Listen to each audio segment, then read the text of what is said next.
जय श्री कृष्ण भक्तों में कैलाश पंडित सुपुत्र परम आदरणीय गुरुवर ज्योतिषाचार्य भागवत कथा वाचक पंडित सोहनलाल शर्मा जी, मैं गुरु जी के आदेश से तथा भगवान परशुराम जी के आशीर्वाद से आज भगवान विष्णु के छठे अवतार भगवान श्री कृष्ण के द्वारा अपने सखा पार्थ को अर्जुन को दिए गए श्रीमद् भगवत गीता के ज्ञान के सार को आप सभी को सुनाने के लिए यहाँ उपस्थित हुआ हूँ। भक्तों, श्रीमद् भगवत गीता के 18 अध्याय हैं।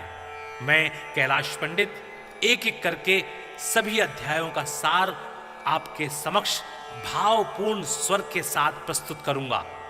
मैं गीता सार को आरंभ करूं उससे पूर्व कृपया आप सभी हमारे इस चैनल को अधिक से अधिक संख्या में शेयर करके सब्सक्राइब कराएं, जिससे सभी सनातन धर्म प्रेमियों के पास ये गीता सार पहुंच जाए और उन्हें धर्म लाभ प्राप्त हो, उनका कल्याण हो। तो बोलिए भगवान श्री कृष्ण की जय। भगवते वासुदेवाय नमः। बोलिए श्री कृष्ण महाराज की जय।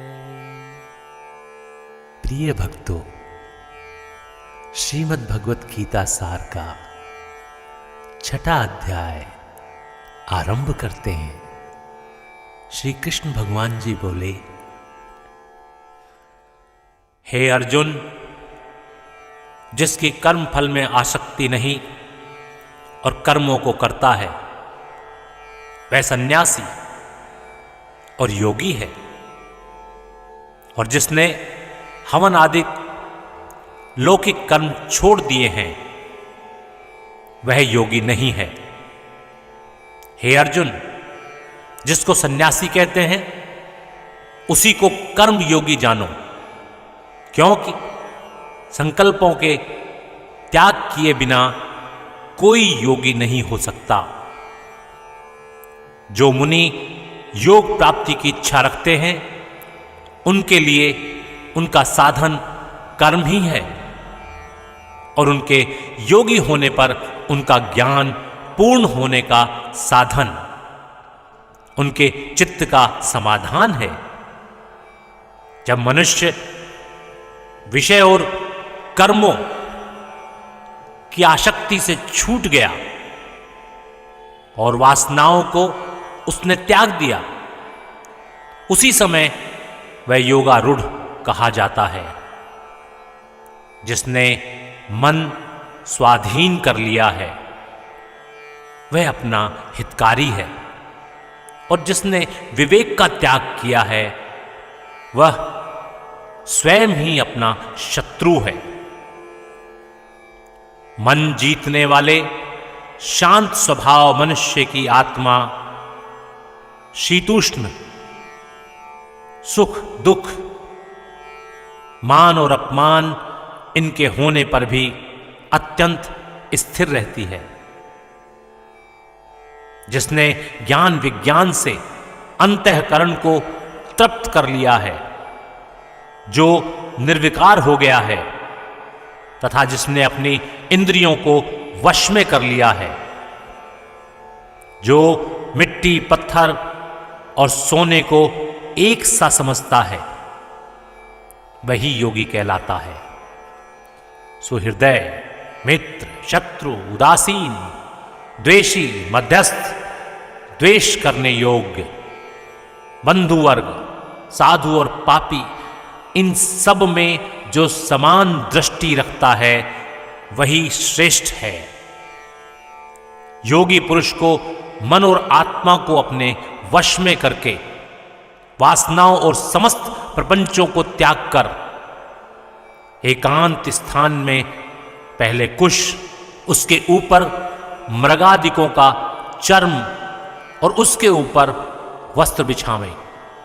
स्थान न तो बहुत ऊंचा न बहुत नीचा हो, उसी पर मन को एकाग्र करके चित्त और इंद्रियों को रोक कर बैठना चाहिए। आत्मशुद्धि के लिए योग करना चाहिए। शरीर, मस्तक और गर्दन को सम करके अचल होकर स्थिर होएं और अपनी नाक के अग्रभाग को देखता हुआ सब दिशाओं से अपनी दृष्टि हटाए रहे। भय रहित होकर शांत चित्त से ब्रह्मचर्य व्रत का पालन कर मन को रोककर मुझ में ही लीन हो मन को योग में लगावें। इस प्रकार मन को वश में करने वाले योगी को निरंतर योगाभ्यास करते रहने से मुझ में रहने वाली और अंत में निर्वाण पद अर्थात मेरे स्वरूप में लीन करने वाली शांति प्राप्त होती है। हे अर्जुन, जो अधिक भोजन खाता है या अनेक दिन उपवास करता है, जो बहुत सोता है या जागता रहता है, उसको योग प्राप्त नहीं होता। जो उपयुक्त आहार और विहार करता है तथा कर्मों का योग रीति से पालन करता है तथा जो यथा समय सोता और जागता है, योग ऐसे पुरुष का दुख मिटा देता है। तब संयम को प्राप्त हुआ चित्त अपने आत्मा में ही स्थिर हो जाता है और सब मनोकामनाओं से निवृत्त हो जाता है। तभी योगी मोक्ष पद पा जाता है। जिस प्रकार वायु रहित स्थान पर रखा हुआ दीपक चलायमान नहीं होता, उसी प्रकार योगी अपने चित्त को निश्चल रखकर उसका संयम करता है और अंतःकरण की समाधि लगाता है। जिस जिस व्यवस्था में योगाभ्यास के कारण चित्त का वेग रुककर विषयों से पृथक होने लगता है और जब शुद्ध अंतःकरण से आत्मा को ही देखकर आत्मा में ही संतुष्ट होता है, जिस अवस्था में वह अत्यंत सुख जो इंद्रियों द्वारा जाना नहीं जा सकता वरन केवल बुद्धि से जाना जाता है, अनुभव करता है। जब वह योगी आत्म स्वरूप में स्थित हो, उससे विचलित न हो, जिस अवस्था को पाकर फिर और कोई बड़ा भारी दुख उसे वहां से चलायमान नहीं कर सकता, इस अवस्था को दुख संयोग वियोग कारक योग नामक जानना हो, सो योग निर्विकल्प चित्त से निश्चित करके ही करना चाहिए। संकल्प से उत्पन्न होने वाली समस्त कामनाओं को त्याग कर मन में सकल इंद्रियों को चारों ओर से रोककर धैर्य के साथ बुद्धि को अपने अधीन कर धीरे धीरे विषयों से दूर हटे और भली भांति मन को आत्मा में स्थिर करके किसी पदार्थ की चिंता ना करें। वह चंचल और अस्थिर मन जिधर जिधर जाए उधर उधर से उसको हटाकर आत्मा के वश में करना चाहिए। इस प्रकार शांत चित्त तथा रजोगुण से रहित निष्पाप तथा ब्रह्म स्वरूप योगी को उत्तम सुख प्राप्त होता है। इस रीत से निरंतर योगाभ्यास करने वाला योगी समस्त पापों से छूटकर सहज ही उस परम सुख को पा लेता है जो ब्रह्मा के संयोग से प्राप्त होता है। जिसका मन योग में स्थिर हो गया, उसकी दृष्टि भी सर्वत्र समान हो जाती है। वह सब प्राणियों में अपने को और अपने मन में सब प्राणियों को देखता है। जो सब में मुझको और मुझ में सबको देखता है, उससे मैं अलग नहीं हूं और मुझसे वह अलग नहीं है। जो अभेद भाव से रहता है वह सब प्राणियों में स्थिर हो मेरा मनन करता है, वह योगी चाहे जिस अवस्था में रहे मुझसे मिलता है। हे अर्जुन, जो सब प्राणियों के दुख सुख को अपने दुख सुख के समान समझता है और सबको समभाव से देखता है, वही श्रेष्ठ योगी है। अर्जुन ने कहा, हे मधुसूदन, आपने जो यह योग सिखाया है, सबको अपने समान देखें, सो मन के चंचल होने के कारण उसकी दृढ़ स्थिति अपने में नहीं देखता हूं।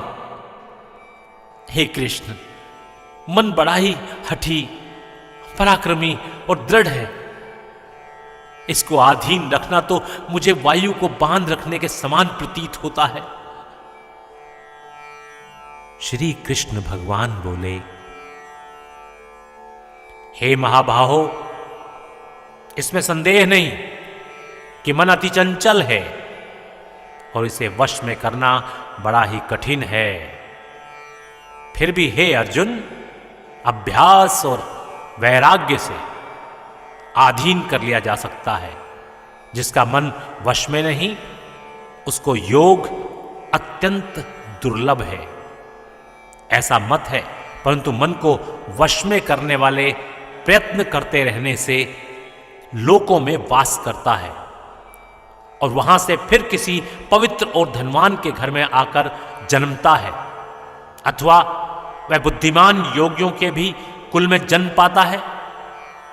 इस प्रकार का जन्म पाना भी इस लोक में बड़ा दुर्लभ है। बड़े श्रम और यत्न से जो योगाभ्यास करता है, वह पापों से शुद्ध होकर अनेक जन्मों में प्रसन्न परिश्रम करके सफल होता है और परम गति को पाता है।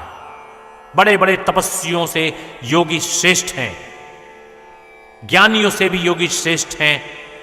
इसलिए हे अर्जुन, तुम योगी बनो। केवल मुझ में ही मन लगाकर मेरी प्राप्ति के लिए जो मेरा भजन करता है, उसको समस्त योगियों के मध्य मैंने अत्यंत श्रेष्ठ माना है। बोलिए श्री कृष्ण भगवान की जय। भक्तों, इति श्री श्रीमद् भगवत गीता सार षष्ठो अध्याय। हरे नमः। बोले श्री कृष्ण भगवान की जय। ओम नमो भगवते वासुदेवाय नमः नमः नमः।